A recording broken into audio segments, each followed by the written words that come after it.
হর হর মহাদেব। আজ 21 এপ্রিল 2025। আজকের বিশেষ ভালো সময়, যে সময় আমরা বড় কিছু লগ্নি করতে পারি। জমি, ঘর, দুয়ার, প্রপার্টি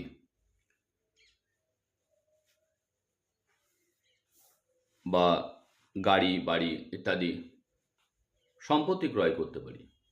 ভালো কাজ করতে পারি, ভালো কাজে শুরু করতে পারি, ব্যবসায় বড় ডিল করতে পারি। সেই সময়টা আজকে আমরা দুটো পাচ্ছি। একটা হচ্ছে সকাল 8টা থেকে 9টা 5 পর্যন্ত, আর একটা হচ্ছে বিকাল 3টে 33 মিনিট থেকে 4টে 38 মিনিট পর্যন্ত বিকাল। তো আশা করি আপনারা এই সময় বিশেষ কাজে লাগাবেন। ধন্যবাদ। হর হর মহাদেব।